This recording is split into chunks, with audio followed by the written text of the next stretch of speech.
അന്തരിച്ച CPM-ന്റെ സംസ്ഥാന സെക്രട്ടറി ശ്രീ കോടിയേരി ബാലകൃഷ്ണന്റെ മക്കൾക്ക് നേരെ സമാനമായിട്ടുള്ള കേസുകൾ ഉണ്ടായപ്പോൾ അവർ ജയിലിൽ പോയപ്പോൾ എന്തായിരുന്നു അരുൺകുമാർ അടക്കമുള്ള CPM വക്താക്കളുടെ മറുപടി? അത് മറുപടി പറയേണ്ട ബാധ്യത പാർട്ടിക്കില്ല, കോടിയേരി ബാലകൃഷ്ണൻ ഇല്ല എന്നുള്ളതാണ് അന്നത്തെ മറുപടിയായിട്ടുണ്ടായിരുന്നത്. പക്ഷേ ഇപ്പോൾ പിണറായി വിജയന്റെ മകൾക്ക് നേരെ അന്വേഷണം നടക്കുന്ന സമയത്ത് എന്തിനാണ് അരുൺകുമാർ ഭയക്കുന്നത്?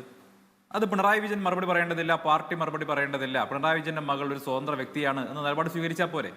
അപ്പോൾ എന്താ രണ്ട് നേതാക്കളുടെ മക്കൾ തമ്മിൽ രണ്ട് നീതി? അത് ശരിയായിട്ടുള്ള രീതിയല്ലല്ലോ. അപ്പോൾ CPM-ന്റെ നേതാക്കൾ തമ്മിൽ, പ്രത്യേകിച്ച് പോളിറ്റ് ബ്യൂറോ അംഗങ്ങളായിരുന്നു, ഒരാൾ പാർട്ടി സെക്രട്ടറി മക്കളായിരുന്നു എന്ന് വ്യത്യാസമേ ഉള്ളൂ. അപ്പോൾ അവർക്ക് നേരെ നടപടി ഉണ്ടായപ്പോൾ വ്യത്യസ്തമായിട്ടുള്ള നിലപാടും ഇപ്പോൾ വ്യത്യസ്തമായിട്ടുള്ള നിലപാടും പറയുന്നു. ഒന്ന്, രണ്ട്, ഇവിടെ അരുൺകുമാർ ഉന്നയിക്കുന്നത് സാങ്കേതിക പ്രശ്നമാണ്. എന്താണ് സാങ്കേതിക പ്രശ്നം? ED-ക്ക് ഇത് അന്വേഷിക്കാൻ അധികാരമില്ല.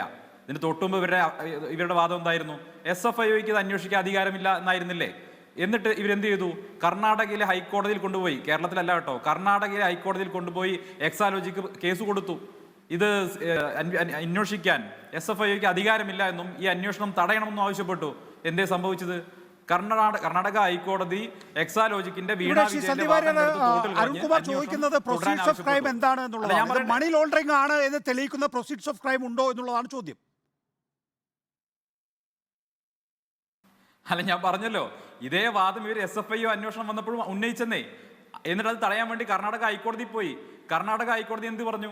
അന്വേഷണം നടത്താൻ അവകാശമുണ്ടെന്ന് പറഞ്ഞു. ഇവരുടെ ഈ വാദങ്ങൾ, അരുൺകുമാർ അടക്കമുള്ളവർ അന്ന് ഉന്നയിച്ച വാദങ്ങളെ കോടതി അംഗീകരിച്ചില്ല. ഇന്നിപ്പോൾ അരുൺകുമാർ വീണ്ടും ചില വിദണ്ഡ വാദങ്ങളുമായിട്ട് വരികയാണ്. ഞാൻ പറയട്ടെ, ഇത് ഇങ്ങനെ ഒരു ആർഗ്യുമെന്റ് ഇവർക്കുണ്ടെങ്കിൽ ഇവർ ഇവിടെ ഉന്നയിക്കണം.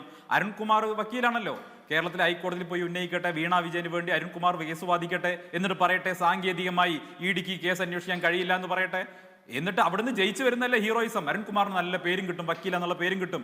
അതല്ലാതെ ചാനൽ മുറിയിലിരുന്ന് ഇത് സാങ്കേതികമായി ശരിയല്ല, ഇതിലെ രാഷ്ട്രീയം പറയൂ. മാസപ്പടി എന്ന രീതിയിൽ കേരളത്തിലെ ഒരു കരിമണലൂറ്റ് കമ്പനിയിൽ നിന്ന് മുഖ്യമന്ത്രിയുടെ മകൾക്ക് 1.72 കോടി ഉറുപ്പിക കിട്ടിയത് എന്ത് ചെയ്തിട്ടാണെന്ന് പറയണം. നിങ്ങൾ എന്ത് സേവനം ചെയ്തു? നിങ്ങൾ എന്ത് സോഫ്റ്റ്വെയർ പ്രവർത്തനം ചെയ്തു? അവിടെ മൈക്രോസോഫ്റ്റ് വേർഡ് നിങ്ങൾ റിപ്പയർ ചെയ്തോ? അല്ലെങ്കിൽ MS Excel നിങ്ങൾ റിപ്പയർ ചെയ്തോ?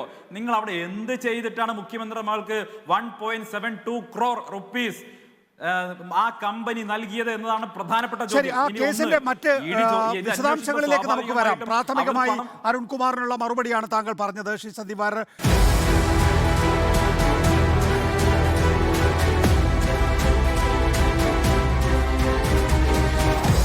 Debate with MV Nikesh Kumar.